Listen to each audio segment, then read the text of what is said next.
Good morning, children, and welcome back to English class. We are doing Lady Candidates Need Not Apply, Lesson 8 by Sudha Murthy. Infosys Foundation chairperson Sudha Murthy was the first woman to be hired by Tata to work on its shop floor. After she protested against the company's job advertisement, which mentioned lady candidates need not apply. Born 70 years ago, in August 1950, Murthy sent a postcard to J.R.D. Tata in protest and was later hired after an interview. Let us now see what happened after Sudha Murthy's interview in Telco Pimpri facility. Let us read section 2. Even before the interview started, Sudha Murthy reckoned the panel was biased. So she told them rather impolitely, "I hope this is only a technical interview." They were taken aback by the rudeness. And even today she is ashamed of her attitude. The panel asked her technical questions and she answered all of them. Then an elderly gentleman with an affectionate voice told her, "Do you know why we said lady candidates need not apply? The reason is that we have never employed any ladies on the shop floor. This is not a co-ed college, this is a factory. When it comes to academics, you are a first ranker throughout. We appreciate that. But people like you should work in research laboratories." She was a young girl from a small town, Hubli. She did not know the ways of large corporate houses and their difficulties. So she answered, "But you must start somewhere.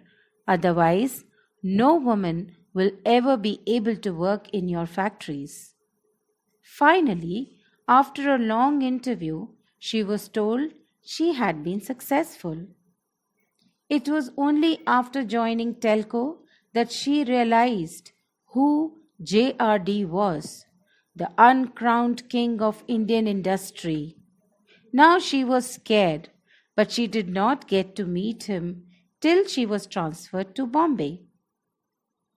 One day, she had to show some reports to Mr. Mulgaonkar, the chairperson who they all knew as SM.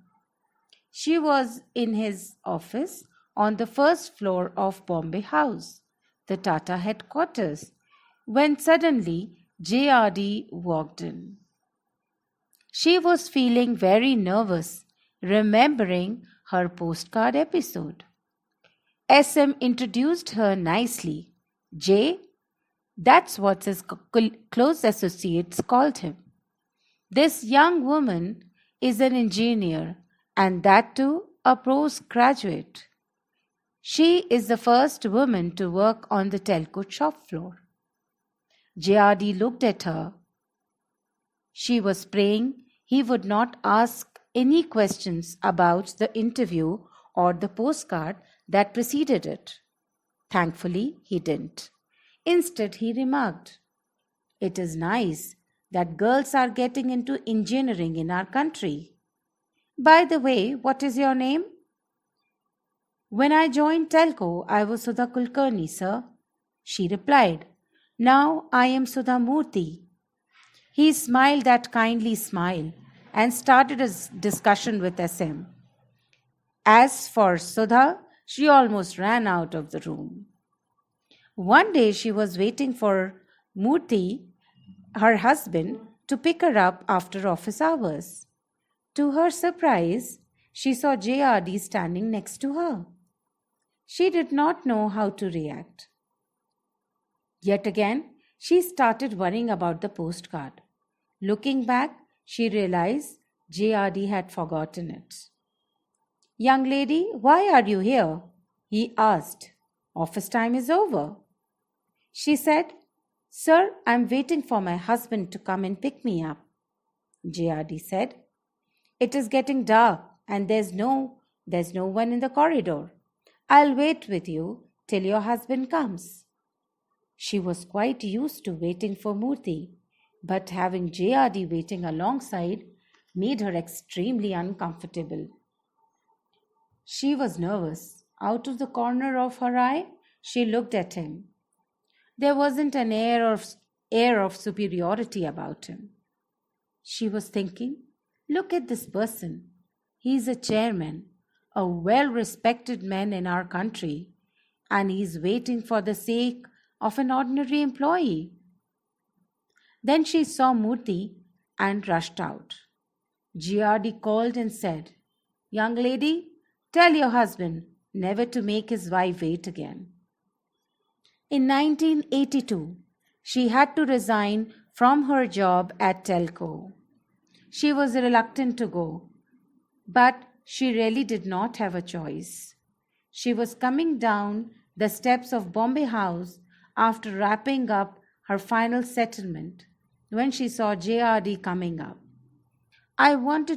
She wanted to say goodbye to him, so she stopped. He saw her and paused. Gently he said, "So what are you doing, Mrs. Kulkarni?" That was the way he always addressed her. "Sir, I am leaving Telco." "Where are you going?" he asked. "Pune, sir. My husband is starting a company called Infosys, and I am shifting to Pune." "Oh, what will you do when you are successful?" "Sir," she said, "I don't know whether we will be successful." "Never start with diffidence," he advised her. "Always start with confidence. When you are successful, you must give back to the society.